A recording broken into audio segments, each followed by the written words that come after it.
For this week's Music Monday, we're a bit too saddened by the car accident that has just happened, the terrible tragedy in the K-pop industry, so we're not going to be joking around this week. So for those of you that don't know what happened, on September 3rd, the K-pop group Ladies Code was driving back from another city. It was from Daegu, from a concert, around 1:20 or 1:30 in the morning. The van they were driving in crashed into the expressway wall, which resulted in severe injuries for the band, and two members, Rise and EunB, actually passed away from this accident. So currently it's actually Chuseok in Korea. It's a family holiday, and I just feel really torn up inside thinking about these families that are supposed to be celebrating with their daughters that are completely gone now. And so I just don't think this is the kind of thing we can talk about for Music Monday in a joking way. So what we want to talk about today is a bit more about the entertainment industry in Korea, some of our anecdotal experiences with it, and how we think a change might possibly come from this. So the Ladies Code car accident, even though it is the most tragic incident in K-pop history, it is not the only one. I'm going to read to you some of the car accidents that occurred in Korea. Seo Jae-hyo from the K-pop band Wanted actually died in a car accident. And on that same day, TVXQ got into a car accident and didn't actually die from it. Girls' Generation were in a car accident.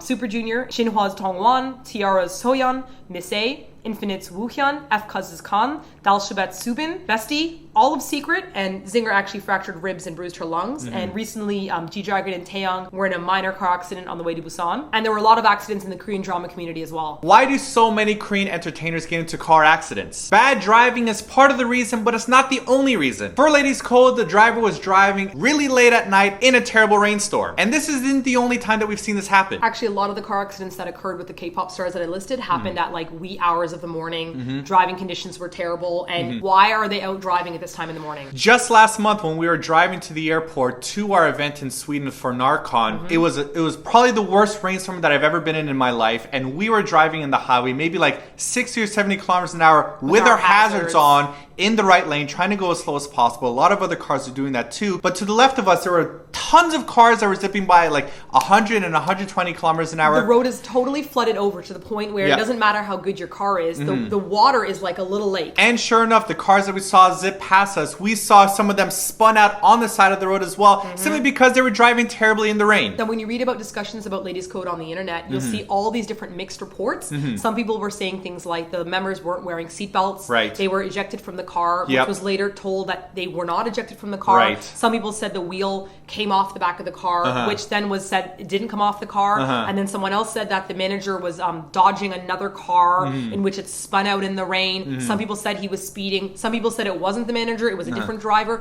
There were just all these mixed reports about what is going on in this actual car accident. So this is very similar to the video we did about the Seoul ferry tragedy, in which we took a while to make the video because the news in Korea is highly unreliable and we don't know the actual facts about what happened in the car. So for us to focus just on Ladies Code not wearing seatbelts isn't necessarily honest. What we can say though is from our 6.5 years of living here in Korea, the seatbelt laws are very lax. If you plan on taking a taxi in Korea, just this year I think there was a law change saying that legally taxis aren't allowed to cover their seatbelts. That's because when you get in the back seat, some of them physically cut their seatbelts out, or they cover the seatbelts in like a beading, like a bamboo beading, so you actually can't pull your seatbelt out to use it. And there have been times that Simon and I have spent a good 5 minutes digging out our seatbelts, and the taxi driver's yelling at us saying, you know, oh no, you don't need it. I'm a good driver. You don't have to put on a seatbelt. I actually remember trying to put the seatbelt in once, and the taxi driver's complained that I'm scuffing up his back seat. I'd rather scuff up your back seat with a seatbelt than with my body if we get into a car accident. The frustrating part as well is that when I talk to my friends about it, they say that people in the front seat should wear their seatbelt, but people in the back seat don't need to. Oh, it's fine. It's safe for them. Which completely blows my mind because it's not like the driving in Korea is super safe. We've done a lot of TLDRs on how crazy people are with driving. Why do you think that the back seat is a safe zone for a car accident? In fact, we actually looked up reports online, and the World Health Organization did a report about traffic safety for Korea in 2013. Supposedly 78% of passengers wear seatbelts in the front seat, while only 6% wear them in the back seat. 6%. And that includes children, by the way, because when we drive in Korea, when you are at a red light and you look around, kids will freely walk around the cars. Like they'll lean over and like pull their dad, and their dad's like, oh, I'm driving. Or they're little kids that are like leaning out the window.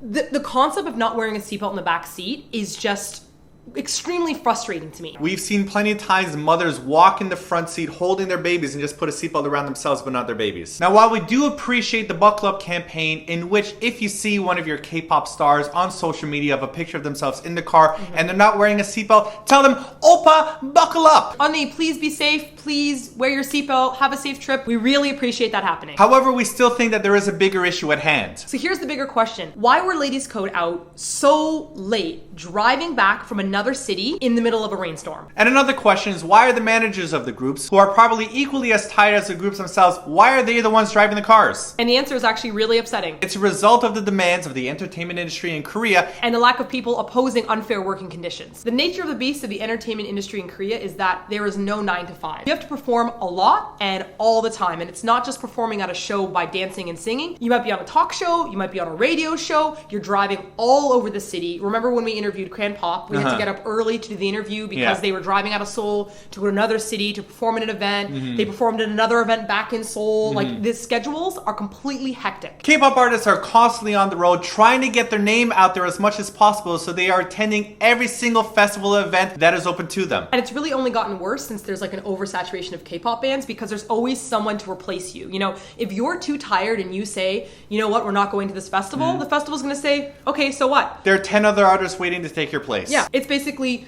do you want to make it big? Okay, then shut up and drive out to these crazy events and work your butt off until you're collapsing and falling asleep in bathtubs. There's no such thing as regular working hours. There is no off time. There is work, and there is only work. You're in the car more often than most people are. The managers are exhausted, driving way more than most people are. They're going all over the country, and then they're supposed to be smiling and happy on stage as well. And on top of that, what really makes me upset is how the entertainment industry deals with these kind of accidents that occur. It really bothers me when someone gets into an accident and then continues to go to their event and perform on stage, or actors and actresses that get in car accidents on the way to filming and then they're back on set the next day after a minor car accident. Some of my favorite dramas actually have actresses that were in major car accidents, like Woo Hye-sun, who played Kum Jendi in Boys Over Flowers, was actually in a big car accident as well. And I really remember this one because in the actual TV drama, she ended up having these kind of bruises and stuff on her face. They actually had to incorporate her bruises into the actual acting scene because of her facial injuries. I don't know, call me crazy. How about just canceling filming for next couple weeks and letting the poor girl recover? And one of the worst cases I've heard is from Park Shin-hye. She was actually the lead actress in You're Beautiful, Flower Boy Ramen Shop, and Heartstrings. She was reportedly to be in a minor car accident in which she spent one day in the hospital and then got back to filming the next day right away. And then she recently did an interview where she talked about how it was reported as a small car accident, but it was actually a huge car accident, and that she had a breakdown on set and she felt embarrassed because she was ruining the filming. She even took off her bandages that the hospitals told her to have on so they could put makeup on her face. She even said that some of the other crew members that were in the car with her had to spend 4 months in the hospital. Whenever you hear the companies talk about the car accidents, you never hear them say something along the lines of, oh, they're going to take a few weeks to recover. What you wind up hearing them say is, oh, they're going to be back to their regular schedules. It's more talking about how they're going to get back to making the product rather than how they're going to get back to health. Yeah, they're going to be back to filming by next week, or they should be back to schedule in one day. How about the trauma that comes with a car accident? That's another thing that nobody ever mentions, is that all these K-pop stars that were in car accidents, they have body injuries that will last with them forever. And this is coming from someone who's been in a very serious car accident. I am very uncomfortable in cars. I can't even go around corners, or there's a whole list of things that just make me, like, you know, crumple up on the inside. And these people have to be now in cars all the time. They just have to get back on it as if nothing happened to them. So we've done a bit of Korean television before, and we've done some commercials as well. And we often have people ask us, oh, why don't you do more TV? Or, oh, one of these days you're going to get popular enough to do Korean television. Let me tell you,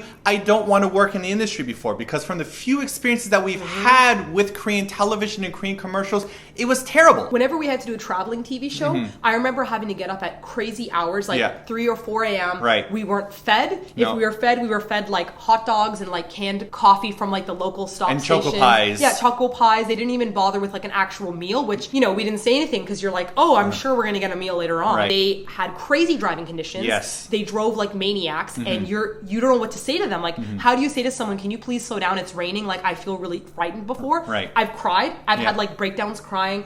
It's really awful. And the Eat Your Kimchi studio, it's our own environment. This is exactly it. If somebody is sick, if Lee or Susie ever have the sniffles, we tell them to stay home until they feel better. And that's just with the sniffles. If any of them got into a car accident, I wouldn't say, oh, you have to come back here the next day and get back to working. We care more about people's health than our overall wealth. And that's what I don't think that the Korean entertainment industry has. They only care about profits more than people. So are there any solutions to this? Yes, seatbelts will help prevent many injuries, but they won't help prevent the crashes that happen to begin with. The only changes that can be made would have to be enforced across the industry as a whole. Because if one company decides to take better care of their staff, then another company might not give a damn and just work double time to try to make up for your empty space. Can there be some kind of union that enforces workers' rights in the entertainment industry? That would be really great, but I just highly doubt that's going to happen. Because the policy of overworking your employees is not unique to the entertainment business in Korea. It's pretty much all companies in Korea that overwork their employees to the bone. And students. And students. I mean, students staying up till 12 or 1 a.m. studying and getting up at 6 a.m. It just seems to be like woven into the Korean lifestyle, and that really needs to change. If you have any ideas about what could possibly change, we'd love to hear them. And it's easy enough to say that everyone should take care of their health, but